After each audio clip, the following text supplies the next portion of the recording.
Let's stay with politics. And suspended chairman of the opposition New Patriotic Party, Afoko, has dismissed media reports linking him to a raid at the NPP's headquarters at Salam Down. Now, speaking on the AM show earlier today, spokesperson for Mr. Afoko, Nanaya Osei, said the embattled chairman is shocked at media reports suggesting he hired people to carry out the raid at his party's headquarters. Now, he attributes the latest attempt to link Mr. Afoko to the recent violence in the party to a plot by elements in the NPP and others in the media to taint the embattled chairman's reputation. But he's not surprised about it because he knows that it has been the attitude of some persons within the party and their collaborators in the media that anything bad that happens, they will link Mr. Afoko to it. And so Mr. Afoko is not surprised. He knows that they have no basis for saying whatever they are saying.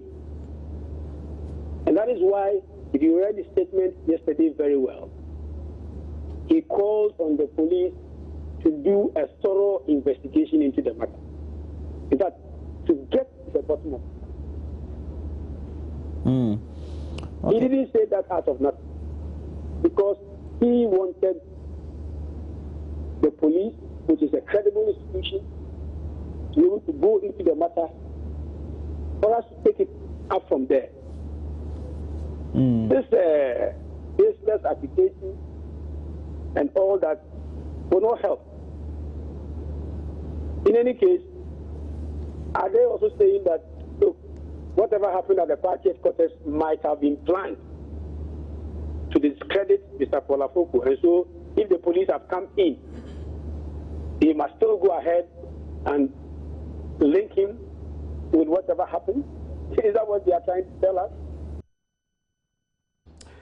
Now, 3 persons have been sentenced for stealing cables belonging to the Electricity Company of Ghana. Now, the 3 were arrested in possession of aluminium conductors belonging to the ECG that had been cut into pieces ready for sale. Richard Kojuniako joins me live now over the telephone with more on this particular story. Richard, good morning. Thank you very much for joining us. Now, who are these persons that have been arrested? Well, they are a 27-year-old person, another 24, another 18. And so they were held before the Chief Magistrate Court, and they were charged on some 3 stealing-related offences, and they pleaded guilty to all the charges, and so the magistrate sentenced them on their own plea. According to the magistrate, it is about time the nation took very serious interest in the assets of the state by protecting them, but because they are first-time offenders, he dealt leniently with them. And so that is what happened. Indeed. So, I mean, do we know exactly how they perpetrated this crime? Well, they were employees of a contractor who was employed by the Electricity Company of Ghana to lay some cables and extend some electrification projects to some villages around Chifupraso. And so when that one happened, he employed these 3 persons. One was a foreman, one was a foreman, and the other 2 were also employees. But according to the explanation these people gave, they said that the contractor was not paying them.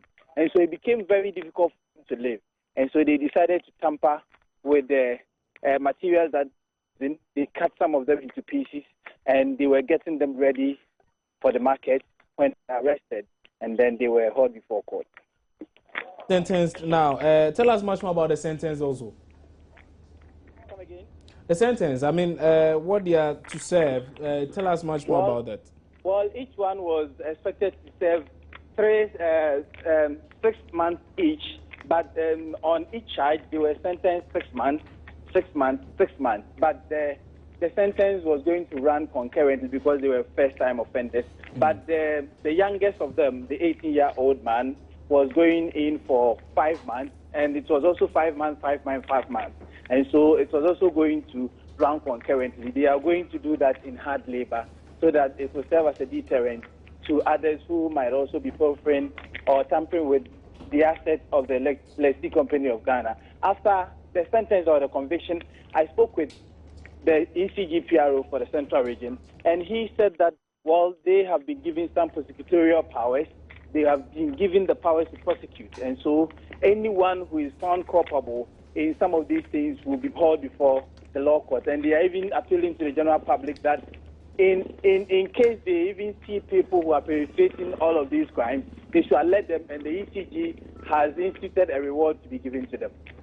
Many thanks for that update, Richard Kojunyako, joining us live from the central region there with that particular story about those people who have been arrested for selling some cables belonging to the ECG. Now let's do some judicial matters. And one of the implicated judges in the recent corruption expose, Justice Eisiado, has sued investigative journalist Anas Aremeya Anas and 8 others for defamation.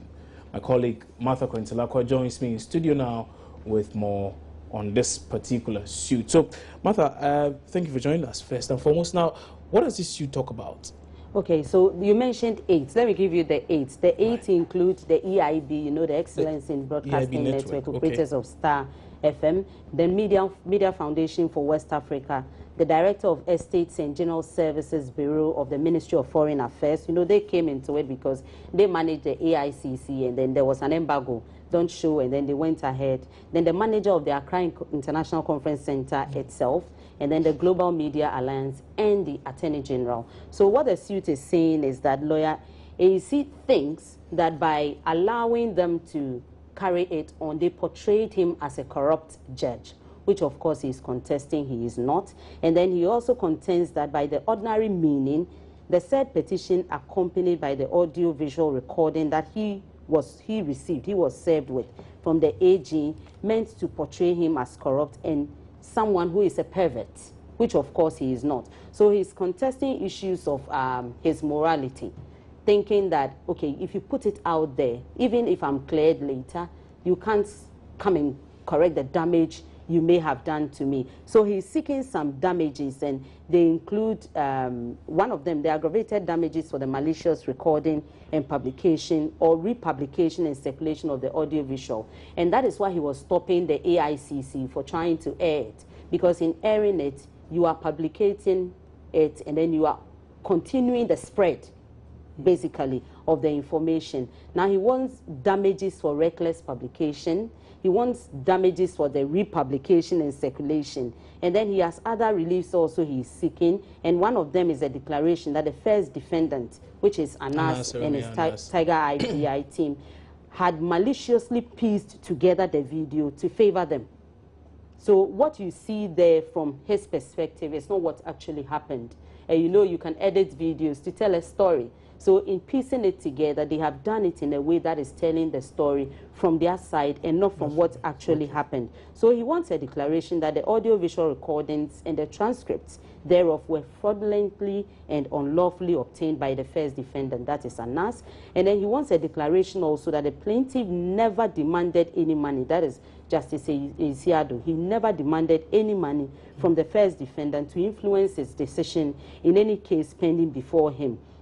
And finally, he wants a declaration, or he wants a perpetual injunction restraining the defendants, that is Anas and his team, from publishing any further defamatory material about him. Wow, interesting there. But we also told of a court case today about this whole judicial scandal thing about Justice Derry. Yes, Justice Derry has not given up. He's continuing. So we'll bring updates of that one at midday. The hearing is ongoing, so we didn't want to preempt it.